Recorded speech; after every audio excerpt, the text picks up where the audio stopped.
ಬೆಂಗಳೂರಿನಿಂದ ಗೋಕರ್ಣಕ್ಕೆ ಹೊರಟಿದ್ದಂತಹ ಬಸ್ ಭೀಕರ ಅಪಘಾತವಾಗಿ ದಗದಗನೆ ಹೊತ್ತಿ ಉರಿದಿದೆ. ಚಿತ್ರದುರ್ಗದ ಹಿರಿಯೂರು ಬಳಿ ಆಗಿರೋ ಅಂತ ಘಟನೆ ಇದು. ಜವಗೊಂಡನ ಹಳ್ಳಿಯ ಬಳಿ ಆಗಿರೋ ಅಂತ ಘಟನೆ. ಭಟ್ಕಳ ಮೂಲದ ರಶ್ಮಿ ಬಸ್ನಲ್ಲಿ ದುರಂತದಲ್ಲಿ ನಾಪತ್ತೆಯಾಗಿದ್ದಾರೆ. ಕ್ರಿಸ್ಮಸ್ ಹಿನ್ನೆಲೆ ಸೋಮವಾರದವರೆಗೂ ರಜೆಯನ್ನ ಹಾಕಿದ್ರು ರಶ್ಮಿ. ಈಗ ಇಬ್ಬರು ಸ್ನೇಹಿತರ ಜೊತೆ ಹೋಗ್ತಾ ಇದ್ರು ಗೋಕರ್ಣಗೆ.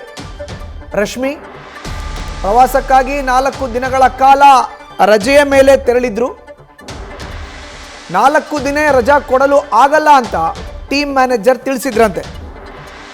ರಜಾ ಬೇಕೇ ಬೇಕು ಅಂತ ಪಟ್ಟು ಹಿಡಿದಿದ್ದು ರಶ್ಮಿ ಅವರು. ಸೊ ಈಗ ದುರಂತದಲ್ಲಿ ನೋಡ್ತಾ ಇದ್ದೀವಿ, ಗಗನ, ರಶ್ಮಿ, ರಕ್ಷಿತಾ ಮೂವರು ಸ್ನೇಹಿತರು. ಇಬ್ಬರು ಸ್ನೇಹಿತರ ಜೊತೆ ರಶ್ಮಿ ಹೊರಟಿದ್ರು ಬೆಂಗಳೂರಿಂದ ಗೋಕರ್ಣಗೆ. 4 ದಿನ ರಜಾ ಕೊಡಲೇಬೇಕು ನೀವು, ನನಗೆ ಬರೋಕ್ಕಾಗಲ್ಲ ಕೆಲಸಕ್ಕೆ ಅಂತ. ಕ್ರಿಸ್ಮಸ್ ಹಿನ್ನೆಲೆಯಲ್ಲಿ ಸೋಮವಾರದವರೆಗೂ ಕೂಡ ರಜೆಯನ್ನು ಹಾಕಿದ್ರು ರಶ್ಮಿ. ಬೆಂಗಳೂರಿನಿಂದ ಗೋಕರ್ಣಗೆ ಸ್ನೇಹಿತರ ಜೊತೆ ಹೋಗಿದ್ರು. ಸೊ ಈಗ ಪ್ರವಾಸಕ್ಕೆ ಅಂತ ತೆರಳಿದ್ರು. ಟೀಮ್ ಮ್ಯಾನೇಜರ್ ಇಲ್ಲ 4 ದಿನ ರಜೆ ಕೊಡೋಕ್ಕಾಗಲ್ಲ ಅಂತ ಹೇಳಿದ್ರು ಕೂಡ ಪಟ್ಟನ್ನು ಹಿಡಿದು ನನಗೆ ರಜೆ ಬೇಕೇ ಬೇಕು ಅಂತ ರಶ್ಮಿ ತಿಳಿಸಿದ್ರಂತೆ. ನಿನ್ನೆ ಸಂಜೆ ಕೆಲಸ ಮುಗಿಸ್ಕೊಂಡು ರಜೆ ಪಡೆದು ರಶ್ಮಿ ಹೊರಟಿದ್ರು. ಸದ್ಯ ರಶ್ಮಿ ಜೊತೆ ಇದ್ದಂಥ ಇಬ್ಬರು ಸ್ನೇಹಿತೆಯರು ಸೇಫ್ ಆಗಿದ್ದಾರೆ. ರಶ್ಮಿ ಮಾತ್ರ ಸಂಪರ್ಕಕ್ಕೆ ಸಿಗ್ತಾ ಇಲ್ಲ, ಮೊಬೈಲ್ ಸ್ವಿಚ್ ಆಫ್ ಆಗಿದೆ. ನಿನ್ನೆ ತಡರಾತ್ರಿ 2 ಗಂಟೆ ಸುಮಾರಿಗೆ ಆಗಿರುವಂಥ ಭೀಕರ ಘಟನೆ ಇದು. ಭಟ್ಕಳ ಮೂಲದ ರಶ್ಮಿ ಈಗ ನಾಪತ್ತೆಯಾಗಿದ್ದಾರೆ. ಕ್ರಿಸ್ಮಸ್ ಹಿನ್ನೆಲೆ 4 ದಿನಗಳ ಕಾಲ ಪಟ್ಟನ್ನು ಹಿಡಿದು ಆಫೀಸ್ನಲ್ಲಿ ರಜೆಯನ್ನು ಕೇಳಿದ್ರು. ಸೊ ರಜಾ ಕೊಡೋಕ್ಕಾಗಲ್ಲ ಅಂತ ಹೇಳಿದ್ರು ಕೂಡ ನೇರವಾಗಿ ನನಗೆ ರಜಾ ಬೇಕೇ ಬೇಕು ಅಂತ ಟೀಮ್ ಲೀಡರ್ಗೆ ಹೇಳಿ, ಟೀಮ್ ಮ್ಯಾನೇಜರ್ಗೆ ಹೇಳಿ ಹೊರಟಿದ್ರು. ಹಿರಿಯೂರು ತಾಲೂಕಿನ ಜವಗೊಂಡನ ಹಳ್ಳಿ ಬಳಿ ಆಗಿರೋ ಅಂಥ ಘಟನೆ ಇದು. ಮಧ್ಯರಾತ್ರಿ 2 ಗಂಟೆಗೆ ಅಪಘಾತ ಸಂಭವಿಸಿದೆ. ಗಗನ, ರಶ್ಮಿ, ರಕ್ಷಿತಾ ಮೂವರದು ಕೂಡ ಫೋಟೋವನ್ನು ನೋಡ್ತಾ ಇದ್ದೀರಿ. ಬೆಂಗಳೂರು ಟು ಗೋಕರ್ಣ ಅನ್ನೋ ಒಂದು ಬಸ್ ಮುಂದ್ಗಡೆ 3 ಜನ ಕೂಡ ಒಂದು ಸೆಲ್ಫಿ ಫೋಟೋವನ್ನು ತೆಗೆಸಿ ಗಗನ, ರಶ್ಮಿ, ರಕ್ಷಿತಾ ಅಂತ ಹಾಕ್ಕೊಂಡಿದ್ದಾರೆ. ಗಗನ ಮತ್ತು ರಕ್ಷಿತರ ಜೊತೆ ರಶ್ಮಿ ಹೊರಟಿದ್ರು ಈಗ ಬೆಂಗಳೂರಿನಿಂದ ಗೋಕರ್ಣದ ತನಕ. ಟೀಮ್ ಮ್ಯಾನೇಜರ್ಗೆ ಹೇಳಿ 4 ದಿನಗಳ ಕಾಲ ರಜೆ ಬೇಕೇ ಬೇಕು ಅಂತ ಕೇಳಿ ಹಠ ಹಿಡಿದು ಈಗ ಬೆಂಗಳೂರಿನಿಂದ ಗೋಕರ್ಣ ಕಡೆ ಹೋಗಿದ್ರು. ನಿನ್ನೆ ರಾತ್ರಿ ಆಗಿರುವಂಥ ಬಸ್ ದುರಂತದಲ್ಲಿ ರಶ್ಮಿಯ ಸ್ನೇಹಿತೆಯರು ಇಬ್ರು, ಗಗನ ಮತ್ತು ರಕ್ಷಿತಾ ಇಬ್ರು ಸೇಫ್ ಆಗಿದ್ದಾರೆ. ಬಟ್ ರಶ್ಮಿ ನಾಪತ್ತೆಯಾಗಿದ್ದಾರೆ. ಅವ್ರ ಮೊಬೈಲ್ ಕೂಡ ಸ್ವಿಚ್ ಆಫ್ ಆಗಿದೆ. ಈಗಾಗಲೇ ಪೂರ್ವ ವಲಯ IGP ರವಿಕಾಂತೇಗೌಡರು ಕೂಡ ಸ್ಥಳಕ್ಕೆ ಭೇಟಿ ನೀಡಿ ಪರಿಶೀಲನೆಯನ್ನು ಮಾಡಬೇಕಾದ್ರೆ ಹೇಳಿದ್ರು 3 ಜನ ಮಿಸ್ ಆಗಿದ್ದಾರೆ, ಅವ್ರು ಎಲ್ಲಿ ಹೋಗಿದ್ದಾರೆ ಅಂತ ಗೊತ್ತಿಲ್ಲ. ಬಸ್ನಲ್ಲಿ ಇದ್ದವರಲ್ಲಿ ಎಲ್ಲರದ್ದು ಲೆಕ್ಕ ಸಿಗ್ತಾ ಇದೆ, 3 ಜನದ ಲೆಕ್ಕ ಸಿಗ್ತಾ ಇಲ್ಲ ಅಂತ. ಸೊ ನಿನ್ನೆ ತಡರಾತ್ರಿ 2 ಗಂಟೆಗೆ ಆಗಿರುವಂಥ ಭೀಕರ ಘಟನೆಯಲ್ಲಿ ಭಟ್ಕಳ ಮೂಲದ ರಶ್ಮಿ ಈಗ ನಾಪತ್ತೆಯಾಗಿದ್ದಾರೆ. 4 ದಿನಗಳ ಕಾಲ ರಜೆಯನ್ನು ಕೇಳಿದ್ರು ರಶ್ಮಿ.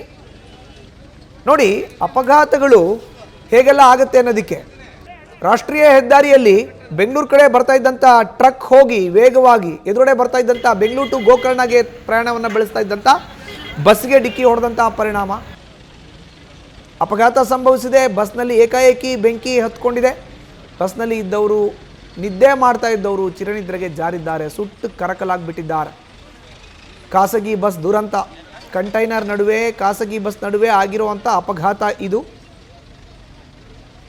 ಇವತ್ತು ಕ್ರಿಸ್ಮಸ್, ಡಿಸೆಂಬರ್ 25ನೇ ತಾರೀಕು. ಆಲ್ಮೋಸ್ಟ್ ಈ ವರ್ಷಾಂತ್ಯಕ್ಕೆ ಎದುರಾಗುವಂಥ ಕ್ರಿಸ್ಮಸ್ ಮತ್ತು ಹೊಸ ವರ್ಷದ ಸಂಭ್ರಮಾಚರಣೆ. ಹೆಚ್ಚಿನ ಮಾಹಿತಿ ನೀಡ್ತಾರೆ ನಮ್ಮ ಪ್ರತಿನಿಧಿ ಶಿವಕುಮಾರ್. ಈಗ ದೂರವಾಣಿ ಸಂಪರ್ಕಕ್ಕೆ ಸಿಕ್ಕಿದ್ದಾರೆ. ಶಿವಕುಮಾರ್, ರಜಾ ಬೇಕೇ ಬೇಕು ಅಂತ ಕೇಳಿ ಕ್ರಿಸ್ಮಸ್ ಹಿನ್ನೆಲೆಯಲ್ಲಿ ಗೋಕರ್ಣಗೆ ಹೊರಟಂತ ರಶ್ಮಿ ಈಗ ನಾಪತ್ತೆ. ಅವರ ಇಬ್ಬರು ಸ್ನೇಹಿತರು ಸೇಫ್ ಆಗಿದ್ದಾರೆ. ಮಾಹಿತಿಯನ್ನು ನೀಡೋದಾದ್ರೆ ಮಧುಸೂದನ್, ರಶ್ಮಿ ಮೂಲತಃ ಭಟ್ಕಳದವರು. ಬೆಂಗಳೂರಿನ ಖಾಸಗಿ ಕಂಪನಿಯಲ್ಲಿ ಸಾಫ್ಟ್ವೇರ್ ಇಂಜಿನಿಯರ್ ಆಗಿ ಕೆಲಸವನ್ನ ಮಾಡ್ತಿರ್ತಾರೆ. ಇವತ್ತು ಕ್ರಿಸ್ಮಸ್ ರಜೆ ಹಿನ್ನೆಲೆಯಲ್ಲಿ 4 ದಿನಗಳ ಕಾಲ ರಜಾ ಬೇಕು ಅಂತೇಳಿ ತಮ್ಮ ಮ್ಯಾನೇಜರ್ ಬಳಿ ಕೇಳಿರ್ತಾರೆ. ಆದ್ರೆ 4 ದಿನ ರಜಾವನ್ನ ಕೊಡ್ಲಿಕ್ಕೆ ಆಗೋದಿಲ್ಲ ಅಂತೇಳಿ ಮ್ಯಾನೇಜರ್ ಇವತ್ತು ಮತ್ತೆ ನಾಳೆ 2 ದಿನಗಳ ಕಾಲ ರಶ್ಮಿಗೆ ರಜಾವನ್ನ ನೀಡಿರ್ತಾರೆ. ಹೀಗಾಗಿ 2 ದಿನಗಳ ರಜೆ ಇದೆ ಅಂತೇಳಿ ರಶ್ಮಿ ತನ್ನ ಇಬ್ಬರು ಸ್ನೇಹಿತರ ಜೊತೆ, ಗಗನ ಮತ್ತು ರಕ್ಷಿತಾ ಜೊತೆ ನಿನ್ನೆ ಬೆಂಗಳೂರಿಂದ ಅವರು ಗೋಕರ್ಣಗೆ ತೆರಳಿರುವಂತದ್ದು. ಗೋಕರ್ಣಗೆ ಹೋಗಿ ಅಲ್ಲಿಂದ ನೇರವಾಗಿ ಭಟ್ಕಳಗೆ ಹೋಗುವಂತ ಪ್ಲಾನ್ ಅನ್ನ ರಶ್ಮಿ ಮಾಡಿದ್ರು ಅನ್ನೋ ಮಾಹಿತಿ ಸದ್ಯಕ್ಕೆ ಸಿಕ್ಕಿರುವಂತದ್ದು.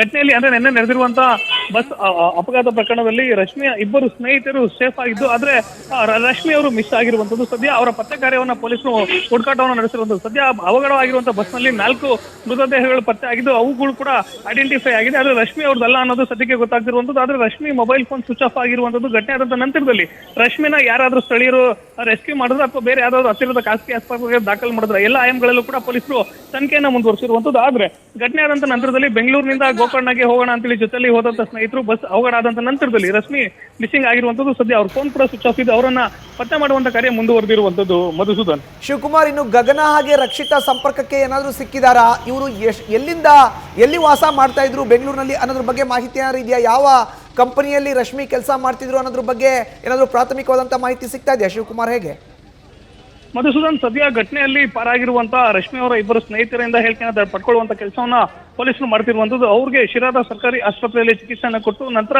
ಹಿರಿಯೂರಿನ ಆಸ್ಪತ್ರೆಗೆ ಓರ್ವರನ್ನ ದಾಖಲು ಮಾಡಿದ್ರು ಅನ್ನೋ ಮಾಹಿತಿ ಸದ್ಯಕ್ಕೆ ಸಿಕ್ತಿರುವಂತದ್ದು. ಆದ್ರೆ ರಶ್ಮಿ ಫೋನ್ ಸ್ವಿಚ್ ಆಫ್ ಆಗಿರುವಂತದ್ದು. ಆಕೆ ಘಟನೆ ಆದಂತ ನಂತರದಲ್ಲಿ ಎಲ್ಲಿ ಮಿಸ್ಸಿಂಗ್ ಆದ್ರು ಅನ್ನೋದ್ರ ಬಗ್ಗೆ ಸದ್ಯಕ್ಕೆ ಯಾವುದೇ ಮಾಹಿತಿ ಸಿಗ್ತಿಲ್ಲ. ರಶ್ಮಿ ಮೂಲತಃ ಭಟ್ಕಳದವರು. ಅವರ ಜೊತೆಲಿದ್ದಂತ ಇಬ್ಬರು ಸ್ನೇಹಿತರು ಏನಿದ್ರೆ ಅವರು ಕೂಡ ಬೆಂಗಳೂರಿನವರು. ಅವರು ಕೂಡ ಖಾಸಗಿ ಕಂಪನಿಯಲ್ಲಿ ಕೆಲಸವನ್ನ ಮಾಡ್ತಿದ್ರು ಅನ್ನೋ ಪ್ರಾಥಮಿಕ ಮಾಹಿತಿ ಅಷ್ಟೇ ಸಿಕ್ಕಿರುವಂತದ್ದು. ಅವರು ರಶ್ಮಿಯ ವಿಳಾಸ ಹಾಗೂ ಫೋನ್ ನಂಬರ್ ಅನ್ನು ಕೂಡ ಪೊಲೀಸರಿಗೆ ಕೊಟ್ಟಿದ್ದಾರೆ. ಅವರ ಕುಟುಂಬಸ್ಥರನ್ನ ಸಂಪರ್ಕ ಮಾಡುವಂತ ಕೆಲಸವನ್ನು ಕೂಡ ಪೊಲೀಸರು ಮಾಡ್ತಿರುವಂತದ್ದು ಒಂದ್ ಕಡೆ. ಮತ್ತೊಂದ್ ಕಡೆ ರಶ್ಮಿ ಇನ್ಸಿಡೆಂಟ್ ಅಲ್ಲಿ ಏನಾದ್ರು ಬಸ್ ನಲ್ಲಿ ಏನಾದ್ರು ಸುಟ್ಟು ಕರ್ಕಲ್ ಆದ್ರ ಅನ್ನೋದ್ರ ಬಗ್ಗೆ ಕೂಡ ತನಿಖೆನ ಮಾಡ್ತಿರುವಂತದ್ದು. ಆದ್ರೆ ಬಸ್ ನಲ್ಲಿ ಸಿಕ್ಕಂತ ಅವಶೇಷಗಳಲ್ಲಿ ಈಗ ಆಲ್ರೆಡಿ 4 ಮೃತದೇಹಗಳು ಪತ್ತೆ ಆಗಿದ್ದು, 4 ಮೃತದೇಹಗಳು ಯಾರು ಅನ್ನೋದು ಐಡೆಂಟಿಫೈ ಆಗಿದೆ. ಆದ್ರೆ ರಶ್ಮಿ ಬಗ್ಗೆ ಸದ್ಯಕ್ಕೆ ಯಾವುದೇ ಮಾಹಿತಿ ಇನ್ನು ಪೊಲೀಸರಿಗೆ ಲಭ್ಯ ಆಗಿಲ್ಲ. ಅವರನ್ನ ಪತ್ತೆ ಕಾರ್ಯ ಮುಂದುವರಿಸಿರುವಂತದ್ದು. ಮಧುಸೂದನ್.